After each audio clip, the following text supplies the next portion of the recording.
ವಿಜಯಾನಂದ ಕಾಶ್ಯಪ್ನವ್ರ ಬಗ್ಗೆ ನನ್ನ ಕಡೆ ಪ್ರಶ್ನೆ ಕೇಳಬೇಡ. ನನ್ನ ಧರ್ಮ ಪತ್ನಿಗೆ ಕಾಂಗ್ರೆಸ್ಸಿನ ಬಾಗಲಕೋಟೆ ಟಿಕೆಟ್ ಚಲೋ ಬೇಕಂತ ಕೇಳುವಾಗ ಸ್ವಾಮಿ ಸಿದ್ದರಾಮಯ್ಯನ ಮನೆಗೂ ಕಳಿಸಿದ್ರು, ಡಿ ಕೆ ಶಿವಕುಮಾರ್ ಮನೆಗೂ ಕಳಿಸಿದ್ರು. ಪಂಚಮ ಸಾಲಾರಿಗೆ ಮೀಸಲಾತಿ ಕೊಟ್ಟರೆ ಸಂವಿಧಾನ ವಿರೋಧಿ ಅಂತ ಹೇಳಿದ್ರು ಸಿದ್ದರಾಮಯ್ಯನವರು. ನಿಮ್ಮ ಎದೆ ಮುಟ್ಕೊಂಡು ಹೇಳ್ರಿ, ನನ್ನಿಂದ ಸಮಾಜಕ್ಕೆ ಏನಾದ್ರು ಸಹಾಯ ಮಾಡ್ಯಾನಿ, ಹೋರಾಟ ಮಾಡ್ಯಾನಿ ಅನ್ನುವಂಥದ್ದು. ಕೂಡಲ ಸಂಗಮದ ಜಯ ಮೃತ್ಯುಂಜಯ ಸ್ವಾಮೀಜಿಯ ಬಗ್ಗೆ ಭಾಳ ಕೆಳಮಟ್ಟದ ಮಾತುಗಳನ್ನು ಆಡ್ಯಾರ. ಬಹುತೇಕ ನಿನ್ನೆ ಕೂಡಿದಂಥ ನಾಯಕರಲ್ಲಿ ಕೂಡಲ ಸಂಗಮ ಪೀಠದ ಬಗ್ಗೆ ಮಾತನಾಡುವಂಥ ಒಂದು ನೈತಿಕತೆ ಯಾರ್ಯಾರಿಗಿದ್ರೆ ನಿನ್ನೆ ಕೂಡಿದಂಥವರಲ್ಲಿ, ಇವತ್ತು ಐ ರಿಪೀಟ್, ನಿನ್ನೆ ಕೂಡಿದಂಥವರಲ್ಲಿ ಸನ್ಮಾನ್ಯ ಮುರುಗೇಶ್ ನಿರಾಣಿ ಅವರು ಒಬ್ಬರಿಗೆ ಐತಿ. ಯಾಕಂದರೆ ಆ ಪೀಠ ಕಟ್ಟುವಾಗ ಅದಕ್ಕೆ ಸಂದರ್ಭ ಬಂದಾಗ ತನುಮನ ಧನದ ಸಹಾಯವನ್ನು ಮಾಡಿದವರು ನಿನ್ನೆ ಕೂಡಿದ್ರೊಳಗೆ ಮುರುಗೇಶ್ ನಿರಾಣಿ ಒಬ್ಬರ. ಉಳಿದವರೆಲ್ಲರೂ ಅದರ ಫಲಾನುಭವಿಗಳು, ಅದರ ಲಾಭಾರ್ಥಿಗಳು. ಕೂಡಲ ಸಂಗಮದಿಂದ ಬೆಂಗಳೂರೊಳಗೆ ಪಂಚಮಸಾಲಿ ಸಮಾಜಕ್ಕೆ 2A ಮೀಸಲಾತಿ ಬೇಕಂತ ಹೋರಾಟ ಮಾಡಿದಾಗ ನಿಮ್ಮ ಪಾತ್ರ ಏನು? ನಿನ್ನ ಕೂಡಿದವ್ರದ್ದು ಯಾರ್ಯಾರು ಎಷ್ಟೆಷ್ಟು ಮಂದಿ ಕೊಡು ರೊಕ್ಕ ಇಸ್ಕೊಂಡಿರಿ? ಬಿಚ್ಚಿಡ್ಬೇಕಾ? ಮುರುಗೇಶ್ ನಿರಾಣಿಯವ್ರಂತೆ ಯಾರ್ಯಾರು ಹೋಗಿರಿ, ಎಷ್ಟು ರೊಕ್ಕ ಇಸ್ಕೊಂಡಿರಿ, ಸಮಾಜ ಸಂಘಟನೆ ಅಂತೇಳಿ ಬಿಚ್ಚಿಡ್ಬೇಕಾ?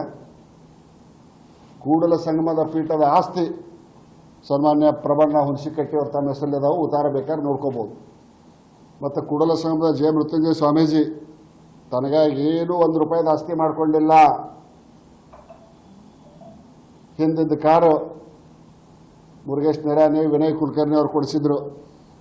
ಈಗಿದ್ದ ಕಾರು ನಾನು ಮತ್ತು ಇನ್ನು ಕೆಲವು ಸ್ನೇಹಿತರು ಕೂಡಿಸಿ ಪಟ್ಟಿ ಹಾಕಿ ಕಾರ್ ಕೊಡಿಸೇವಿ.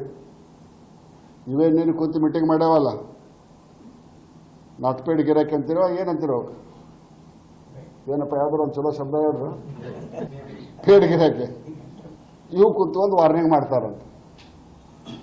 ನಿನ್ನೆ ಕುಂತವರು ಎಕ್ಸೆಪ್ಟ್ ಮುರುಗೇಶ್ ನಿರಾಣಿ ನಿಮ್ಮ ಎದೆ ಮುಟ್ಕೊಂಡು ಹೇಳ್ರಿ, ನನ್ನಿಂದ ಸಮಾಜಕ್ಕೆ ಏನಾದ್ರು ಸಹಾಯ ಮಾಡ್ಯಾನಿ, ಹೋರಾಟ ಮಾಡ್ಯಾನಿ ಅನ್ನುವಂಥದ್ದನ್ನು ಬಿಡ್ರಿ. ಸಮಾಜ ಒಡೆಯುವಂಥ ಕೆಲಸ ಮಾಡಬೇಡ್ರಿ. ಯಾವ ನೈತಿಕತೆ ಇಟ್ಕೊಂಡು ನೀವು ಕೂಡಲ ಸಂಗಮ ಜಯ ಮೃತ್ಯುಂಜಯ ಸ್ವಾಮೀಜಿ ಬಗ್ಗೆ ಮಾತಾಡ್ತೀರಿ? ನಾವು ರಾಜಕಾರಣ ಮಾತಾಡೋದಿಲ್ಲ, ಅವ್ರ ಪೀಠದಿಂದ ತೆಳಗಿಳಿಸ್ತೇವೆ ಅಂದ್ರಲ್ಲ, ವಾಟ್ ಅಥಾರಿಟಿ ಯು ಹ್ಯಾವ್? 2003 1ನೇ ತಿಂಗಳದೊಳಗೆ ಈ ಟ್ರಸ್ಟ್ ರಚನೆ ಆಗೈತಿ. 3 ವರ್ಷದಕ್ಕಿಂತ ಮೇಲ್ಪಟ್ಟು ಆ ಟ್ರಸ್ಟ್ ಪದಾಧಿಕಾರಿಯಾಗಿ ಉಳಿಬಾರ್ದಂತ ಐತಿ. ಸನ್ಮಾನ್ಯ ಶಾಸಕ ಮಿತ್ರರಾದಂಥ ವಿಜಯ ಕಾಶ್ಯಪ್ನವರು ಅಧ್ಯಕ್ಷರಂತಾರೆ, ಸನ್ಮಾನ್ಯ ಪ್ರಬಣ್ಣ ಹುಣಸಿಕಟ್ಟಿನೂ ಅಧ್ಯಕ್ಷ ಅಂತಾನೆ. ಒಂದು ಪೀಠಕ್ಕೆ ಎಷ್ಟು ಮಂದಿ ಅಧ್ಯಕ್ಷರು? ಒಂದು ಟ್ರಸ್ಟಿಗೆ ಗೊತ್ತಿಲ್ಲ. ಏನು ನೈತಿಕತೆ ಇಲ್ಲದಂಥ ಜನ ಕೂಡಿಕೊಂಡು ಸ್ವಾಮಿಗಳ ಬಗ್ಗೆ ಎಚ್ಚರಿಕೆಯನ್ನು ಕೊಡ್ತೀರಲ್ಲ, ಸಮಾಜ ಒಡೆಯುವ ಕೆಲಸ ಮಾಡಬೇಡ್ರಿ. ನ್ಯೂನ್ಯತೆಗಳಿದ್ರೆ, ಸ್ವಾಮೀಜಿ ಕಡೆ ಏನಾದರೂ ನ್ಯೂನ್ಯತೆ ಆಗಿದ್ರೆ ಮೀಟಿಂಗ್ ಕರೀರಿ, ಕೂಡಲ ಸಂಗಮಕ್ಕೆ ಹೋಗಿ. ಎಲ್ಲ ನಾನು ಬರ್ತೇನೆ, ಎಲ್ಲರೂ ಕೂಡೋನು. ನಮ್ಮ ಆಸ್ತಿ ನೀವು ಹಾಕಿಲ್ಲ, ನಿಮ್ಮ ಆಸ್ತಿ ನಾವು ಹಾಕಿಲ್ಲ, ಸ್ವಾಮಿಗಳಿಗೆ ಹೇಳೋನು. ಸುಮ್ಮನೆ ಯಾವುದೋ ಒಬ್ಬ ಒಂದು ಮಾತು ಕೇಳಿ, ಬಹುತೇಕ ಮುರುಗೇಶ್ ನಿರಾಣಿಯರ ವಿಜಯಾನಂದ ಕಾಶ್ಯಪ್ನವರ ಊಟ ಹಾಕ್ಸಾರ, ಊಟ ಮಾಡಿ ಕುರ್ತು ನೋಡಿರಿಲ್ಲ, ದುಡ್ಡು ಬಿಸ್ನೆಸ್ ಹೆಂಗೆ ಕುಂತಾರೆ ಮೀಟಿಂಗ್ನಾಗ, ಫೋಟೋ ನೋಡಿರಿಲ್ಲ. ಇಂಥವ್ರಿಂದ ಸಮಾಜ ಉದ್ಧಾರ ಆಕೈತೆ. ಈ ಕೆಲಸ ಬಿಡ್ರಿ. ಪ್ರಬಣ್ಣವರ ಟ್ರಸ್ಟಿನ ಆಸ್ತಿ ಏನೈತಲ್ಲ, ದಯವಿಟ್ಟು ಆ ಟ್ರಸ್ಟಿಗೆ ಮರಳಿ ಕೊಡ್ರಿ. ಯಾರ್ಯಾರು ಕೂಡ ಎಷ್ಟು ರೊಕ್ಕ ಇಸ್ಕೊಂಡಾರ ಅನ್ನೋದು ಬಿಚ್ಚಿಟ್ನಂದ್ರೆ ಸಮಾಜದೊಳಗೆ ನಿಮಗೆ ಕವಡೆ ಕಾಸಿನ ಕಿಮ್ಮತ್ತು ಉಳಿದಿಲ್ಲ. ನಿಮ್ಮ ವಯಸ್ಸು, ನಿಮ್ಮ ಗೌರವಕ್ಕೆ ತಕ್ಕಂಡ ಏನಾದರೂ ಸಮಾಜ ಒಡೆಯುವುದನ್ನು ಬಿಟ್ಟ ಸಮಾಜವನ್ನು ಕೂಡಿಸುವಂಥ ಕೆಲಸವನ್ನು ಮಾಡ್ರಿ ಅನ್ನುವಂಥ ಮಾತನಾಡ್ತಾರೆ. ನೋಡ್ರಿ, ವಿಜಯಾನಂದ ಕಾಶ್ಯಪ್ನವ್ರ ಬಗ್ಗೆ ನನ್ನ ಕಡೆ ಪ್ರಶ್ನೆ ಕೇಳಬೇಡ. ಬೊಮ್ಮಾಯಿ ಅವರ ಸರ್ಕಾರ ಇದ್ದಾಗ ಏನು ಹೋರಾಟ ಇತ್ತು, ಏನು ರೋಷ ಇತ್ತು. ಅವನನ್ನು ಕೂಡಲ ಸಂಗಮದಾಗ ಹಾಕೊಂಡು ಬಾರ್ಕೋಲು ಮಕ್ಕಳಾಗೂ ತೆಗಿಲಿಲ್ಲ ಬೆಂಗಳೂರು ಮಠ. ಸಿದ್ದರಾಮಯ್ಯ ಮುಖ್ಯಮಂತ್ರಿ ಆಗಿಂದ ಬಾರ್ಕೋಲ್ ಎಲ್ಲಿ ಹೋಗ್ತಾ ಗುರ್ತಾಗೋಲ್ಲ. ಬೊಮ್ಮಾಯಿಯವ್ರ ಮನೆ ಮುಂದೆ ಸ್ಟ್ರೈಕ್ ಮಾಡಿದ್ರು, ಎಸ್ ಅಂದಿದ್ವಿ. ನಾ ಮಂತ್ರಿ ಇದ್ದೆ. ಕಾಂಗ್ರೆಸ್ಸಿನ ಇವತ್ತಿನ ಶಾಸಕರು ಕೆಲವು ಮಂದಿ ಅದಾರ ಪಾಪ. ವಿನಯ್ ಕುಲಕರ್ಣಿ ಆ ಪಕ್ಷದಾಗಿದ್ದರು, ಸಮಾಜಕ್ಕಾಗಿ ಕಳಕಳಿ ಐತಿ. ಸಿದ್ದರಾಮಯ್ಯನವ್ರ ಮುಖ್ಯಮಂತ್ರಿ ಆದ ಕೂಡಲೇ ಬಾರ್ಕೋಲ್ ಎಲ್ಲಿ ಹೋಗ್ತೇನೋ ಜತ ಮಠ ಮಾಯ್ ಜಾದೂಗಾರ ಜಾದೂ ಮಾಡ್ದಂಗೆ ಆಗ್ಬಿಡಿ. ಇಂಥವ್ರಿಂದ ಸಮಾಜ ಉದ್ಧಾರ ಆಕೈತೆ. ಮತ್ತು ಅಂಥವ್ರ ಬಗ್ಗೆ ನಾನು ಯಾಕೆ ಪ್ರಶ್ನೆ ಕೇಳ್ತೀಪ್ಪ, ಅವ್ನು ಹೊಸಬ್ರಿಂದ ನಾನು ತೆಗಿಯೋಕೆ ಹೋಗ್ಬೇಡ. ಮತ್ತೇನಾರ ಅಂತಾನ ಹೊಳ್ಳಿ ನಾ ಏನಾರ ಅನ್ನೋದ ಬರೀ ಏದೋ ಉದ್ಯೋಗ ಆಕೈತೆ.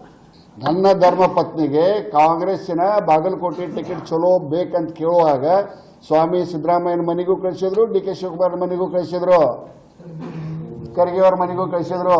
ಇವತ್ತು ಹೆಂಗೆ ಕೆಟ್ಟ ಸಮಾಜ ನೋಡ್ತೈತ್ರಿ. ಏನು ಮಾತೈತಿ ಮೀಡಿಯಾದ ಅಂತ ಏನು ಬಾಯಿಗೆ ಬಂದಂಗೆ ಮಾತಾಡಿದ್ದೆಲ್ಲ ನಂಬ್ತಾರೆ ಅಂತ ತಿಳ್ಕೊಂಡಿರ. ಸಮಾಜ ನೋಡ್ತಿರ್ತೈತಿ.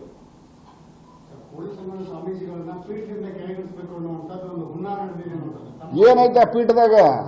ಆ ಸ್ವಾಮಿ ಒಂದು ದಿವಸ ಪೀಠದಾಗ ಮಕ್ಕೊಂಡಿಲ್ಲ. ಜಗದ್ಗುರು ಭಕ್ತರ ಮನೆಗೆ ಮನ್ಕೊತೈತಿ, ಅಲ್ಲೇ ಊಟ ಮಾಡ್ತೈತಿ, ಮತ್ತು ಸಮಾಜ ಸಂಘಟನೆಗೆ ಅಡ್ಡಾಡ್ತೈತಿ. ನಾನು ಮತ್ತು ಬಂಡಿಯವರು ಏನು ಸರ್ಕಾರದಿಂದ ಕೊಡಿಸಿದ ರೊಕ್ಕದಾಗ ಒಂದು ಸಣ್ಣ ರೂಮ್ ಐತಲ್ಲ, ಅದನ್ನು ಬಿಟ್ಟರೆ ಮತ್ತೇನೂ ಇಲ್ಲ, ಏನೂ ಇಲ್ಲ. ಆ ಬಿಲ್ಡಿಂಗ್ ಬೇಕಾದ್ರೆ ಅವ್ರು ತಗೊಳ್ಳಿ. ಯಾರು ಇನ್ನೇನು ಪ್ರೆಸ್ ಮೀಟ್ ಮಾಡ್ಯಾರ ನಿರಾಣಿ ಅವ್ರನ್ನ ಹೊರತುಪಡಿಸಿ, ನಿರಾಣಿ ಅವ್ರ ಬಗ್ಗೆ ನನಗೆ ಗೌರವ ಐತಿ, ಅದಕ್ಕೆ ಅವ್ರು ತನು ಮನ ಧನದ ಸಹಾಯ ಮಾಡ್ಯಾರ, ಅವ್ರು ತಗೊಳ್ಳಿ. ಅದ್ರ ಬಾಜುಕ ಅದಕ್ಕಿಂತ ಚಲೋದೊಂದು ಪೀಠ ಕಟ್ತೀವಿ ಅಲ್ಲ. ಅದನ್ನ ಬೇಕಾದ್ರೆ ಅದೊಂದು ಬಿಲ್ಡಿಂಗ್ ಮೇಲೆ ಆಶೆ ಇದ್ರೆ ಪ್ರಭಾನ ಅದೊಂದು ಬಿಲ್ಡಿಂಗ್ ತಗೋಲ್ಲ. ನಾವು ಮತ್ತೊಂದು ಕಟ್ಕೊತೀವಿ, ಅದ್ರ ಬಾಜುಕ ಒಂದು ಹೊಲ ತೊಗೊಂಡು ನಮ್ಮ ಸ್ವಾಮಿಗಳ ಹೆಸರಲ್ಲೇ ಅವ್ರ ಹೆಸರಲ್ಲೇನೋ ಹೊಲ ತೊಗೊಳ್ತೀವಿ. ಸಮಾಜದವ್ರು ಎಲ್ಲರೂ ಕೂಡ ಪಟ್ಟಿ ಹಾಕ್ತೀವಿ. ನಾವೇನು ಒಬ್ಬರು ರೊಕ್ಕಲ್ಲೇ ಕಟ್ಟೋದಿಲ್ಲ. ಎಲ್ಲರೂ 100 ರೂಪಾಯಿ 1000 ರೂಪಾಯಿ ಪಟ್ಟಿ ಹಾಕಿ ಬೇಕಾದ್ರೆ ಇನ್ನೊಂದು ಪೀಠ ಕಟ್ಕೊತೀವಿ. ಹೌದು, ಇದು ಸರ್ ಸಮಾಜದ ಸಂಘಟನೆಗೆ ಜಯ ಮೃತ್ಯುಂಜಯ ಸ್ವಾಮೀಜಿಗಿದ್ದಂಥ ಕಳಕಳಿ, ಬದ್ಧತೆ ಅನ್ಕ್ವಶ್ಚನಬಲ್. ಏನು ಆಸ್ತಿ ಮಾಡ್ಕೊಂಡಿಲ್ಲ, ಏನಿಲ್ಲ, ಏನು ಹೊಲ ಇಲ್ಲ, ಏನು ಮಠ ಇಲ್ಲ. ಆ ಮಠದಾಗ ಕುಡ್ರಾಕ ನಾ ಕುರ್ಚೇನೂ ಇಲ್ಲ. ನಾನು ಕೂಡಲ ಸಂಗಮದಾಗಿದ್ದ ಪೀಠ ಬೆಳೆಸ್ರಿ ಅಂತ ಹಿಂದೆ ಮಂತ್ರಿ ಇದ್ದಾಗ ಹೇಳಿದೆ, ಬ್ಯಾಡ್ರಿ ಗೌಡ್ರೆ ಪೀಠ ಬೆಳೆಸೋದಕ್ಕಿಂತ ಸಮಾಜ ಸಂಘಟನೆ ಮಾಡ್ತೇನೆ ಊರಾಗ ಹಳ್ಳಿಯಾಗ ಅಡ್ಡಾಡೆ ಅಂತ ಅಡ್ಡಾಡಿದೆ. ಇಂಥ ಸ್ವಾಮಿಗಳ ಬಗ್ಗೆ ಮಾತಾಡೋರಾಗ ಏನು ಅರ್ಥೈತಿ? ಸ್ವಾರ್ಥಕ್ಕಾಗಿ ಅಲ್ಪಸಂಖ್ಯಾತರಿಗೆ 4% ರಿಸರ್ವೇಷನ್ ಕಾನೂನು ಬದ್ಲಿ ಮಾಡ್ತೇವೆ ಅಂತ ಹೇಳಿದ್ರಿ. ಪಂಚಮಸಾಲರಿಗೆ ಮೀಸಲಾತಿ ಕೊಟ್ಟರೆ ಸಂವಿಧಾನ ವಿರೋಧಿ ಅಂತ ಹೇಳಿದ್ರು ಸಿದ್ದರಾಮಯ್ಯನವರು. ನಮಗಾದ್ರೆ ಸಂವಿಧಾನ ವಿರೋಧಿ, ಅಲ್ಪಸಂಖ್ಯಾತರಿಗೆ 4% ಕೊಡೋಕೆ ಸಂವಿಧಾನವನ್ನು ತಿದ್ದುಪಡಿ ಮಾಡ್ತಾರೆ. ಹುಚ್ಚರ ಸರ್ಕಾರ ಇದು ಒಂದು ಈ ರಾಜ್ಯದೊಳಗೆ. ಅಧಿಕಾರದ ಮದ ನೆತ್ತಿಗೇರಬಾರ್ದು. ಅಧಿಕಾರದ ಮದ ನೆತ್ತಿಗೇರ್ತಿ ಅಂದ್ರೆ ಬಾಯಿ ಹೋಗಿ ಬೊಂಬಾಯಿ ಹಾಕತಿ. ಇನ್ನಷ್ಟು ಅಪ್ಡೇಟ್ಗಳಿಗಾಗಿ ಫಾಲೋ ಮಾಡಿ ವಿಜಯ ಧ್ವನಿ ನ್ಯೂಸ್.